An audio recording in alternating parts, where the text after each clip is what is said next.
Bitcoin is close to becoming worthless. Let's go.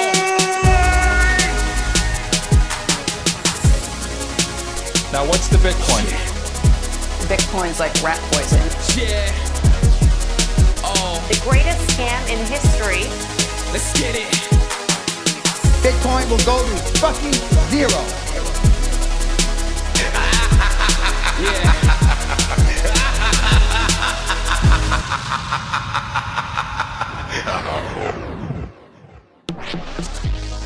Alright, you ungovernable misfits.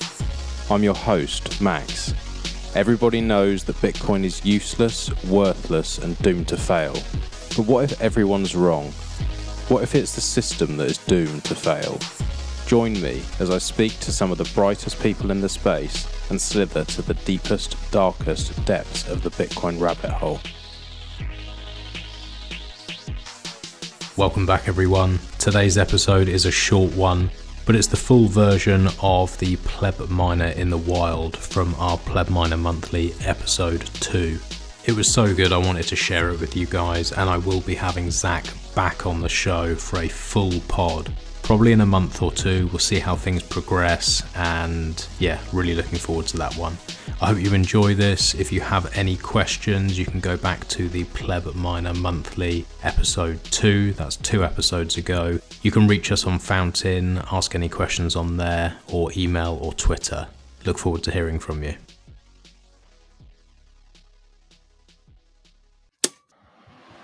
Today, we have the privilege of observing the elusive and often misunderstood Pleb Miner. If you listen closely, you will hear the unmistakable sound of its mating call. To others, the sound is offensive, but to the pleb, it's arousing beyond measure. These creatures survive by scouring the earth for energy and scavenging hash rate from others whose overexuberance cost them dearly. The Pleb Miner may not be at the top of the food chain, but make no mistake, its ingenuity, scrappy nature, and unquenchable thirst for sats make it a force to be reckoned with. Zack Bomsta, thank you for being our Pleb Miner in the Wild. Yeah, thanks a lot. Happy to be here. I'm excited to talk to you. I'm excited for everybody to find out what you're working on. First things first, your professional background. Let's talk briefly about like what your technical expertise is and how you came to develop your company called Owlet. Cool. Yeah. So I went to school for electrical engineering with an emphasis on hardware and embedded systems. Even before I went to school, I was quite involved in circuit design. Mm-hmm. And so by the time I got into school, I was involved in a couple of different startups in the hardware space. One was I had just actually won an SBIR grant for working on drone technology for the military. And the other one was this fire safety technology that actually just recently went on Shark Tank. But yeah, so I had a lot of opportunity early on in my schooling career to really start building some startups and kind of getting that business exposure and really good opportunities. And so while I was going to school, I actually had my first child. She was 3 months old, and I was up on campus one day. It was actually the night before. My 3-month-old was really sick and congested, up all night coughing, and my wife and I were worried sick all night, didn't get a wink of sleep. And the next day I'm up on campus, and I bump into a friend of mine who I hadn't seen in a while, and he's in the electronics lab trying to clumsily put some circuits together. And I'm like, hey, Kurt, what are you doing in here? And he explained to me that he was developing a smart sock to put on babies to help with when they're sick.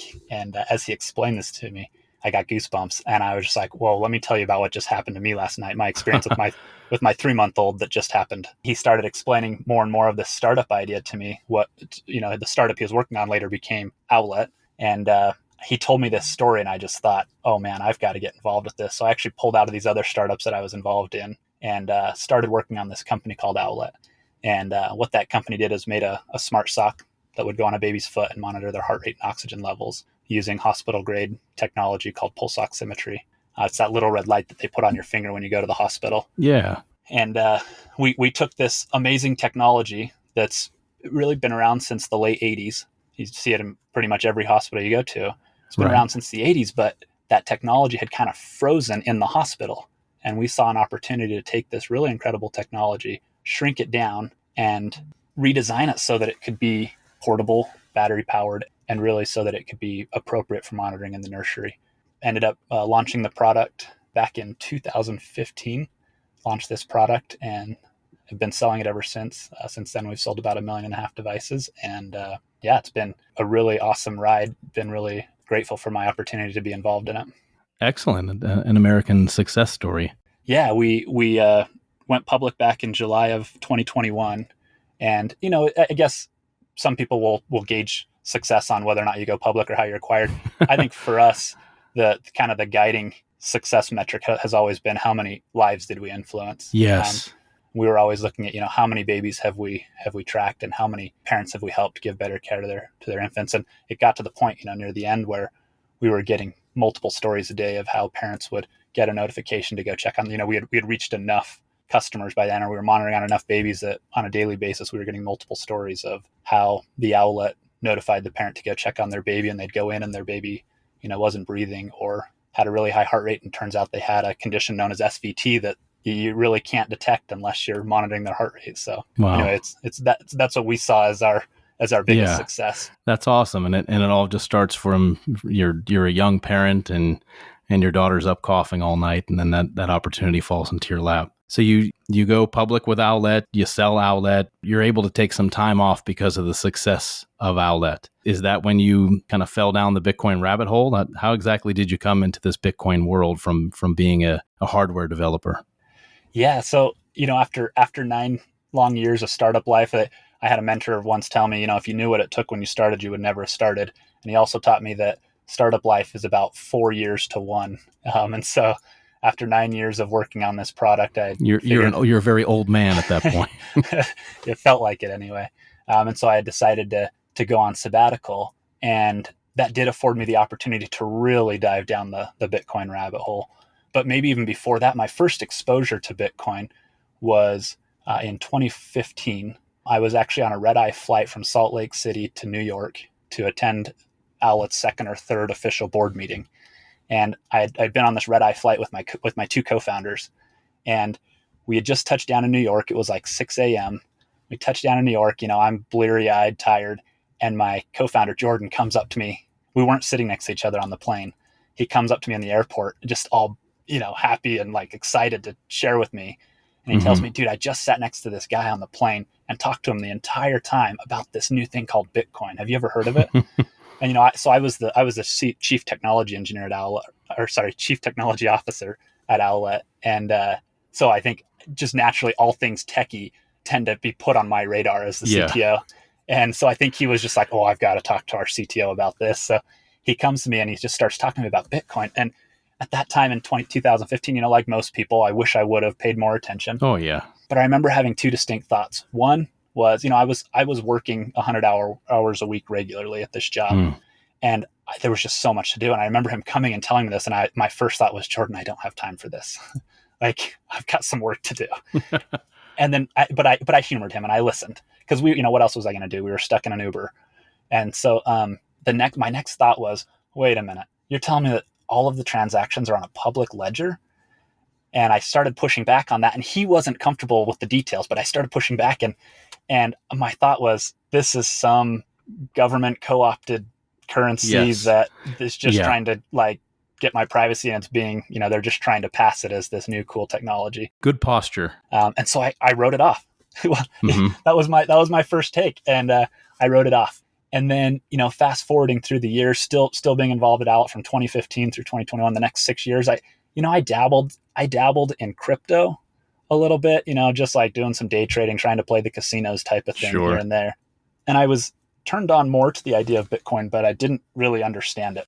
And it wasn't until my sabbatical that I was really afforded the opportunity to go spend the time needed to do the research. And, you know, it started with the Breed Love Sailors podcast series. That's really what sucked me down in.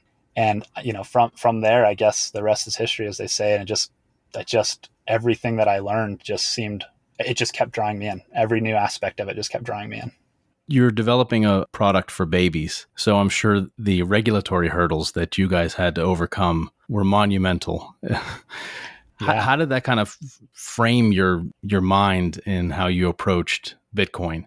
Because now you're fighting the man essentially. Did it give you kind of a harder edge?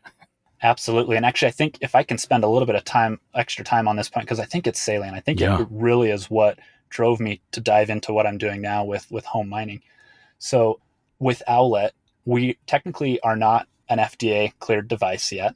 In fact, unfortunately, in late 2021, we got a public warning letter from the FDA notifying us that we had to stop selling our product because we weren't FDA certified. And that really hit Owlet hard. It completely stopped our sales for about 4 months. We had to significantly change the product. Unfortunately, we had to make changes that luckily the product is still as effective for monitoring babies' health and wellness as it was before. Unfortunately, the user experience has been significantly watered down. But the reason I share this, so we had been working with the FDA for 6 years up to that point. At one point, we had the director of digital health tell us on a phone call that our device was not accepted as an FDA cleared device or had been rejected because he did not view our device as needing to be a medically cleared device. So he said, I rejected your application because, in my opinion, this isn't a medical device. It doesn't need to be. We operated on that for 6 years. Every 6 months or so, the FDA would come and say, hey, we've got some questions. We have some concerns. We need you to address the concerns. We'd address their concerns. They'd go away. And that was that. And then they'd come back 6 months later with a different concern. That went on for 6 years. And then out of nowhere, we got blindsided by the FDA. We had been working with them, in communication with them, and they slapped this public warning letter on us out of nowhere, which, talking with experts and consultants in this industry, that was a surprise to them as well. They said, usually the FDA only uses these public warning letters for companies that are avoiding them or that are just flat out ignoring them. And you guys have been working with them closely over these 6 years. So they found out you were a Bitcoiner. Maybe that's it. So why do I share all that? That the lesson learned there was when you get in the crosshairs of government agency, if they decide to act, you don't have a whole lot of recourse. And that was a really hard lesson. It completely upended it was a $1.4 billion business at the time. It completely upended it. It cost us tens of millions of dollars to rectify the situation. And we had no recourse. We had consultants, we had legal counsel, we had all these people identifying and calling foul and identifying all these injustices of the FDA, saying this isn't right, but we had no recourse. And so as I'm on sabbatical now and thinking about that experience, and I'm looking to Bitcoin, and somewhere along the journey, I'd gotten interested in mining at first. And then I remember hearing Michael Saylor, someone asked a question in a podcast with Michael Saylor, like, hey, what do you think about mining? And he said, well, mining probably, unless you have some competitive advantage, and tens of millions of dollars of capital, it's probably not for you. And so I just kind of took that at face value and thought, okay, yeah, he's got a good point. I'm not going to worry about home mining anymore. And then I got thinking about my experience with the FDA. And I've been watching these updates I've just been watching the response, right? Whether it be the environmental, the attack vector, or the attacks coming from the environmental attack vector on, Bitcoin's bad for the environment, or whether it's these governmental reports coming out, kind of casting shade on Bitcoin. And it hit me that, this Bitcoin mining isn't a whole lot different than Owlet was, in the sense that it is vulnerable to government agencies coming in and shutting it down, especially if it's centralized. When Owlet was shut down, the FDA didn't go out to Owlet's 1 million customers and say, hey, you can't be using that product. You can't be. They went to the central location, Owlet itself, and they said, you can no longer sell this product. And so it hit me that, if I hope this never happens, but if someday there's political headwinds for Bitcoin, and it results in the government coming and saying, we're going to shut down Bitcoin because it's bad for the environment.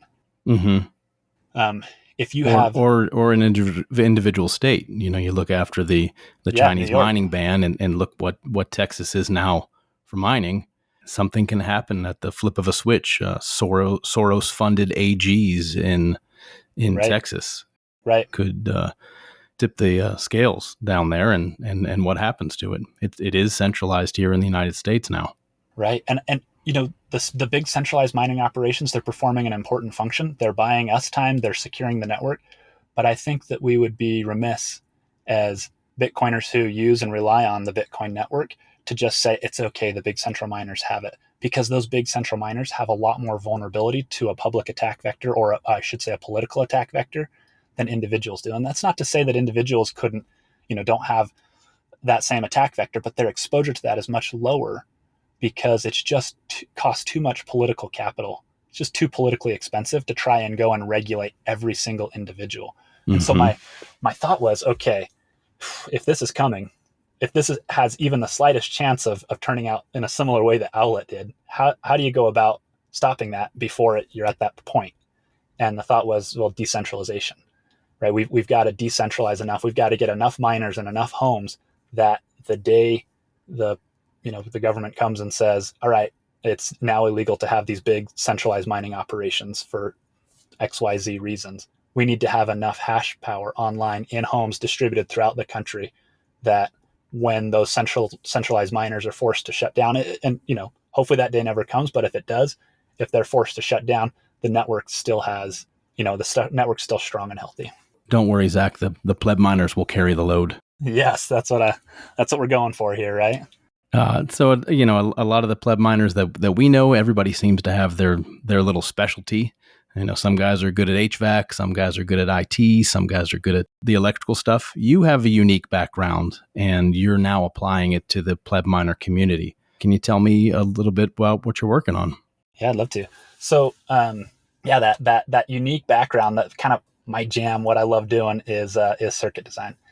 And as I've tried to, grapple with this problem of how do we get more miners and more homes, I loved some of the progress I've seen. I love what Kaboom Racks is doing with their S9 space heaters, and I love the pleb miner movement of getting these S9s out there as space heaters. But as I've grappled with this problem, I'm not fully satisfied with the S9 being the solution, right? It's several generations removed from the bleeding edge new Gen A6. But unfortunately, it's the last, how do I say this? It's the last miner that is easily adopted by the masses because it's the last miner that can mine on 120 volts. Mm-hmm. And so as I'm looking at this, I'm thinking, okay, how can I apply my talents here to try to crack open and make new generational miners available for the masses in the home? And the first step is you've got to allow the miner to hash from 120 volts. And the reason for that, I speaking to a US audience, the reason for that is most homes only have 120 volts and one 220 volt plug or maybe two, one at the dryer and one at the electric stove, right? And so if we really want to get the masses, my main focus here is how do we get, I love the passion in the pleb miner community. How do we spread that? How do we spread the results of that passion, being that we have home miners? How do we spread that to the masses that don't have the same level of passion that pleb miners have? How do you get just your regular pre-coiner to put a Bitcoin miner in their home? I think it's really hard to get them to do that if it entails calling an electrician and spending several $100s to get a 220 volt plug put in, or doing it themselves, or right there's just enough hurdle or barrier to entry to put new generation ASICs in your home that I just don't see new generation ASICs being widespread enough. And so the idea here is, okay, how can we build out equipment that allows these miners, these new generation hashing boards, to essentially be mass distributed throughout the general population to Bitcoiners and pre-coiners alike. And so ultimately, I see the ultimate end goal of the work that I'm doing is to have, take a newer generation ASIC like the S19 and parse it out. Right now, it comes as one nice single unit consuming 3,000 watts. Is there a way that you can economically parse that out into 3 different units, each consuming 1,000 watts, and now each powered from, a standard 120 volt outlet? Mm-hmm. Well, if you're going to do that, there's some supporting equipment that you're going to need to be able to do that, especially if you want to do it cost effectively. One solution would be, well, just buy a 120 volt to 240 volt transformer and plug that thing in, and now you can run the miner from 240 volts from a 120 volt outlet, except that you start to run into other problems and it's not cost effective. So the end goal here is to have one S19 parsed out into 3 standalone space heaters, or you can go with the different configurations. The first one that I'm working on is a space heater, and then building out the supporting circuitry you need to be able to do that. So what you've done in order to do this was develop 3 different circuit boards that all have different personalities and functionalities to them. Can you describe the circuit boards for us? Yeah, you bet. So the circuit boards, actually, I've chosen to use Norse mythology to name these boards. And so the first board is known as the Loki board, Loki being the god of mischief in Norse mythology. And the idea here is that the Loki board can spoof the APW12, or it can spoof the power supply needed for an S19. So the control board of the S19 actually doesn't allow you to hash from just any old power supply. It wants to verify that you're using a Bitmain power supply. And so what the Loki board does is it tricks the control board into thinking that it's hashing from a Bitmain power supply. And once it's done its job and tricked it into thinking it's hashing from that, you can power the control board and the hash boards from any power supply that's putting out between 12 and 15 volts DC. Now, obviously, you'll have to monitor, the current consumption, the power consumption of that power supply. You can't plug in a power supply that needs that's pulling 3,000 watts from a 120 volt standard outlet, but it would give you options now to reconfigure the hash boards. The second board that I'm working on is called the Njord board. Njord being the god of wind and sea. I knew that. Everybody knows that. Zach. Yeah, I know, right?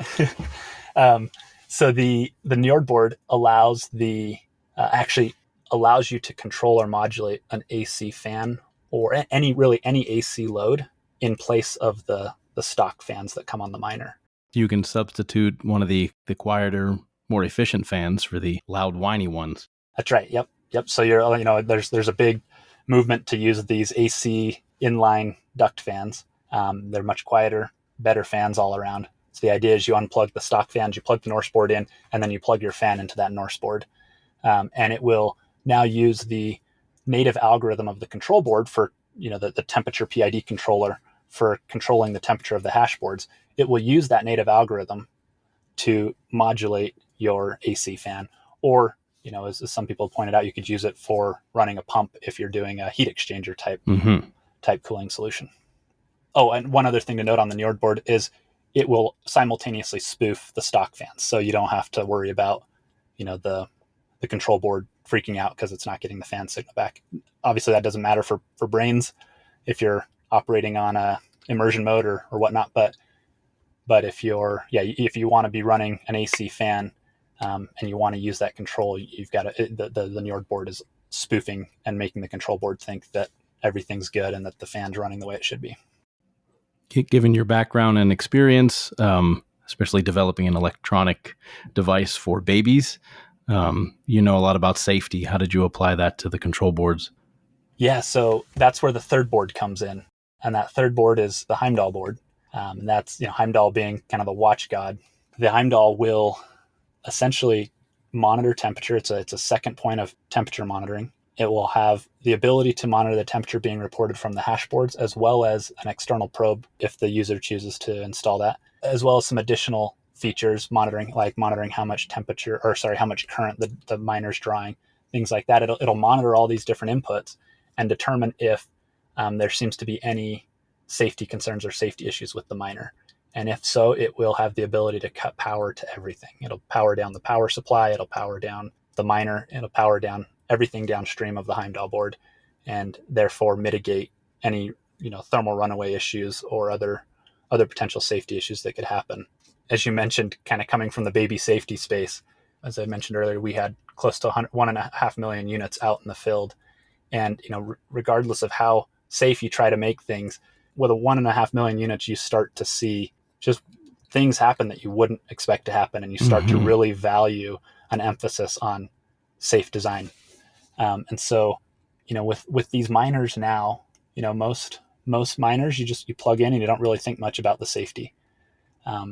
But if the end goal here is to get, eventually millions of miners in homes of pre-coiners and just, mass market, you're going to get to quantities where you've got to start thinking about, well, what could happen, what could go wrong, and really emphasize that safety from the beginning. And so the idea with the Heimdall board is to provide an added redundant layer of safety on top of what the miner already has, just to make it even safer for every home.